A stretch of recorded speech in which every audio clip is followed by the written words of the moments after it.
You know how you write your address? Right. Street, city, state, easy. But what if you had to keep going? Like, really keep going? What would your address for the entire universe look like? Well, that's exactly what we're going to figure out today.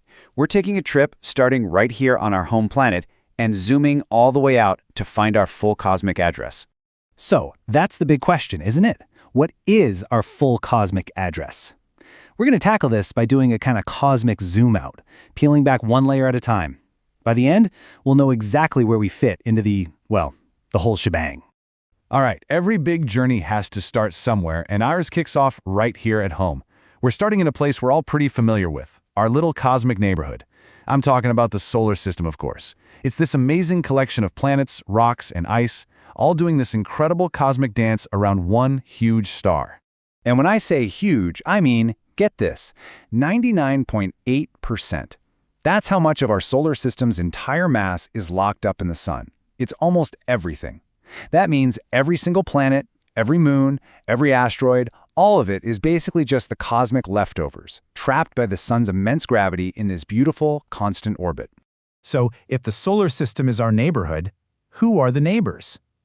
Let's do a quick meet and greet, a little tour of the 8 planets sharing this cosmic block with us. You've probably heard this one before, but it's a classic for a reason. If you want to remember the planets in order from the sun, just think, my very educated mother just served us noodles. Yep, that's Mercury, Venus, Earth, Mars, Jupiter, Saturn, Uranus, and Neptune. Super simple trick to keep everyone straight. But, it's not just a random lineup. Our neighborhood is kind of split into 2 different zones. First, you've got the 4 inner planets. Mercury, Venus, Earth, and Mars. These are the rocky guys, right? Small, dense, with solid ground you could actually stand on. Then you jump past the asteroid belt and, bam, you hit the giants. Jupiter and Saturn are the gas giants, and then Uranus and Neptune are the ice giants. We're talking massive, swirling worlds with no solid surface at all. And I am not kidding when I say giants. I mean, just look at the size difference here. Jupiter is so enormous, you could literally cram all the other 7 planets inside it with room to spare. And our home, Earth, it feels huge to us, but on this list, we're only number 5. We are totally dwarfed by those outer planets. Puts things in perspective, doesn't it? Okay, I can hear some of you shouting at the screen right now. My very educated mother just served us 9 pizzas, right? What about Pluto? Where'd the 9th planet go? It's a huge point of contention for a lot of people, but there's a really specific, scientific reason for the change. So it all boils down to a decision made back in 2006. The International Astronomical Union, basically the official rulemakers for space stuff, laid out 3 criteria for being a planet. 1, you gotta orbit the sun. Simple enough. 2, you need to be big enough that your own gravity pulls you into a roundish, spherical shape. And 3, and this is the real kicker, you have to have cleared your neighborhood. That means you're the dominant gravitational force in your own orbit. And that 3rd rule? That's Pluto's problem. It orbits the sun? Yep, check. It's round? For sure, check. But has it cleared its neighborhood? No way. Its orbit is full of other icy objects out in a region we call the Kuiper Belt. So it didn't get kicked out of the club entirely. It just got a new title, Dwarf Planet.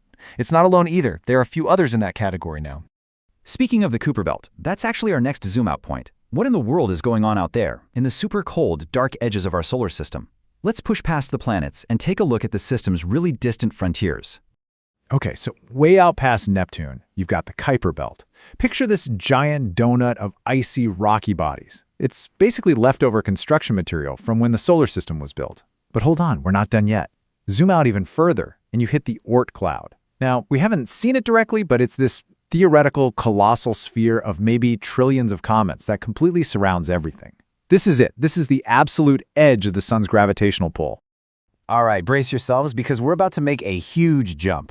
We've seen our local block, our solar system. Now it's time for the big leap. We're zooming way, way out to find our place in our home galaxy. And trust me, the sense of scale is about to get completely mind-bending. This quote from NASA, it's just perfect for trying to wrap your head around this. Here it is. If our solar system fits under the palm of your hand, the Milky Way Galaxy would span North America. Just let that sink in for a second. Your hand versus a whole continent. The jump in scale is just staggering, almost impossible to truly imagine. And what that means is our sun, our big, powerful star, is just one star among, get this, 200 to 400 billion other stars just in our Milky Way galaxy alone.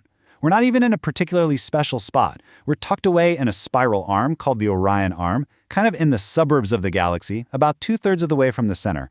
It's like we're one single house on one single street in a city with billions of other houses. So, we've gone from our planet to our solar system to our galaxy. We're getting close now. It's time for the final piece of the puzzle. Let's put it all together and write out that full cosmic address. Because as absolutely enormous as the Milky Way is, it's not the end of the line, not even close. There are billions, maybe trillions of other galaxies out there, and gravity doesn't stop. Just like it pulls stars together to form galaxies, it pulls whole galaxies together into even bigger collections. We call them groups, clusters, and the biggest of all, superclusters. And here we have it, the full address line by line. You ready? We start on Earth. Earth is in the solar system. The solar system is in the Milky Way Galaxy. The Milky Way is part of what's called the local group of galaxies. That local group is part of the Virgo supercluster, and all of it, sits inside one last magnificent structure, the Laniakea supercluster. Laniakea. What a cool name, right? It's Hawaiian for immense heaven, which is just perfect. This is our home supercluster. We're talking about a structure that holds not just our galaxy, but roughly 100,000 other nearby galaxies, all bound together by gravity, all traveling through the universe as one. This is the biggest "We Are Here" sticker we can put on the map. So after that absolutely epic journey outwards, let's just take a breath and zoom all the way back in. Because from that perspective, from the scale of superclusters, everything we are, everything we've ever done, every war, every piece of art, every person you've ever loved, it all happened on what that famous photo from Voyager 1 showed us. Just a pale blue dot. That's us, floating in the dark. And that really makes you think, doesn't it? We've managed to map out our address from this one little planet all the way up to an immense supercluster.